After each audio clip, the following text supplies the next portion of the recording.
Since the outbreak of the coronavirus outbreak in South Africa and the subsequent nationwide lockdown, e-commerce, as young people would say, has flourished. Online payment gateway PayFast has released data tracking the online shopping habits of South African consumers between January and June this year. And Generation Z or Z is where there is the fastest growth in terms of, the group of people that are shopping, with an increase of about 139% in users compared to this time last year. Younger baby boomers are in the second fastest age group with 62% year-on-year growth. The COVID-19 pandemic has spurred accelerated growth as many consumers have embraced online shopping for essential goods, pre-ordering groceries and limiting trips to the stores. Joining us to chat a bit more about these trends now is founder of PayFast, that's Jonathan Smith. Jonathan, thanks very much for your time and welcome to Newsfeed, the AM edition. Perhaps I should start by asking whether we are surprised in any way that Generation Z or Z, depending where you are in the world, and baby boomers are the fastest growing group of shoppers. Surely this is not really that surprising at the very least. Firstly, thank you very much for having me on the show this morning. I think that it's hard for any of us to actually really predict or really put any comments on things at the moment. I mean, it is a fairly wild time, and it's been very interesting for us to just sort of see these statistics which are showing the increase in shopping activity amongst all age groups really, but interesting to see that the much younger generation getting more active online, and also the much older generation, which is something that we were sort of expecting to see at this time. Obviously it's almost to some degree a little bit of the flattening of the curve in terms of e-commerce, right, where it's becoming more prevalent across all ages. Yeah, that's right. And the real question is, did they really have a choice? But we'll speak about that in just a moment. But take us through what the trends are telling us about what's actually being bought during this time.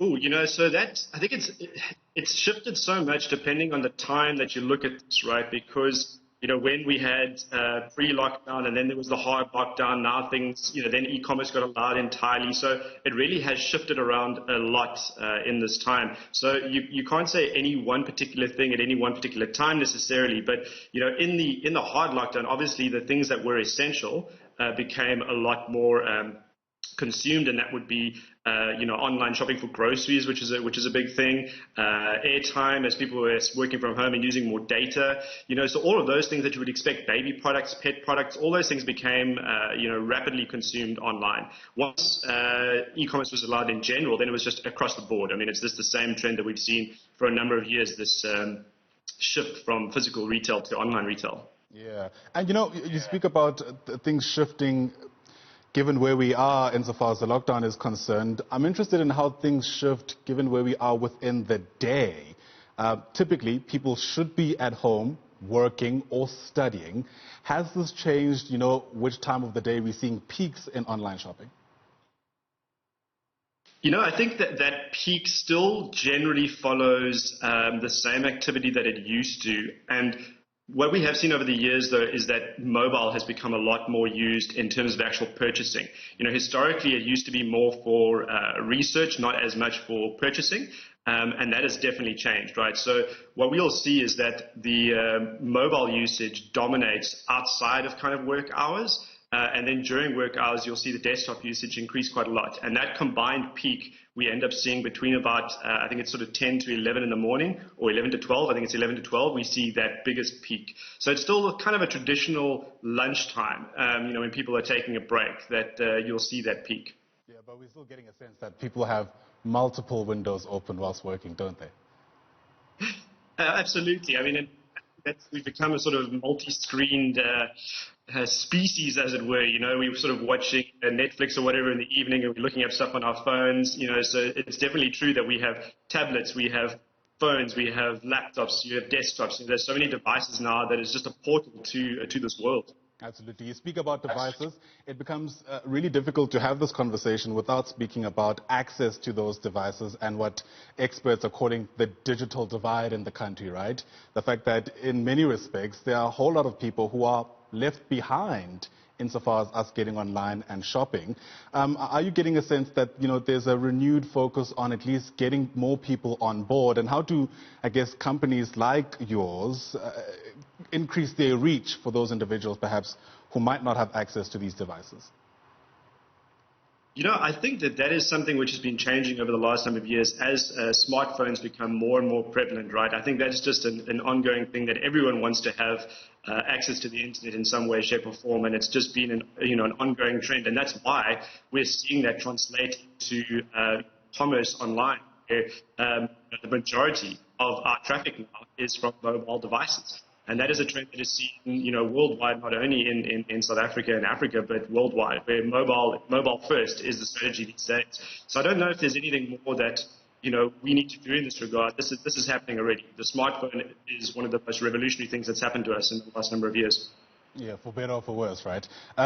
So we also saw the South African Banking Risk Information Center quite recently releasing data that is suggesting that there are increased risk of actually shopping online. And we all know why that may be. Of course, this moment has presented new opportunities for people who, I guess, are looking for illicit ways to get a few out of our hard-earned earnings.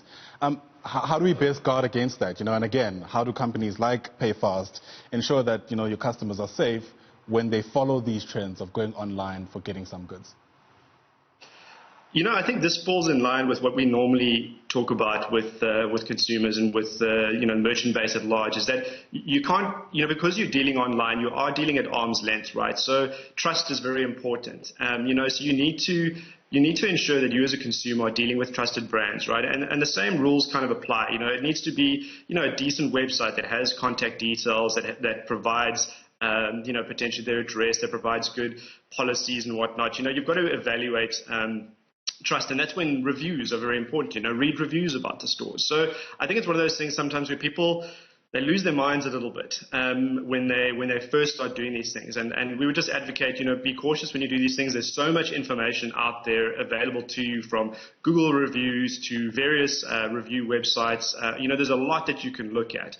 And also keep in mind that consumers are largely protected when it comes to online shopping. There are repudiation mechanisms in place where you can, query transactions and say, hold on a second, this was not something that I did, or there's a problem here. So there really are a lot of mechanisms in place to protect consumers. It really is it's a misconception that online shopping is actually really risky to the consumer. It's actually potentially more risky sometimes to the merchant when, there are people using stolen cards to buy things. So it's a balance. And I think people must just use common sense when it comes to these things. Yeah, in many respects, many people are also wondering if they can, what the future might hold insofar as e-commerce is concerned, right? I'm going to put you on the spot and dare you to predict, given how much has changed in this short period of time, what you're anticipating in the weeks, months, and potentially years ahead. So I think what the general consensus here, and what we're definitely seeing from our data so far, is that this is a step change in terms of e-commerce, and that's both in South Africa as well as in the rest of the world. So the general consensus is that this has advanced digitization and sort of anyone's digital journey by 3 to 5 years, right? If you take America, which is a very well-developed market, their e-commerce penetration went from 16% to 27% of retail, almost doubled in an 8-week period. And we saw something very, very similar where in about a 30-day period, our volumes doubled. So and that's off a fairly large base. So it is astounding, the shift that has gone to digital. And I think it is a step change. I don't think it's going to, it might dip off a little bit as we open up the economy a little bit more and people go back to restaurants and physical stores, but I don't think it's going to change that much. I think this is a step change where it's just a readjustment, and it's going to stay this way for a long time to come. All right, absolutely interesting insights indeed. Let me thank you for your time, certainly appreciate it. That, of course, is Jonathan Smith, who's MD and founder of PayFast.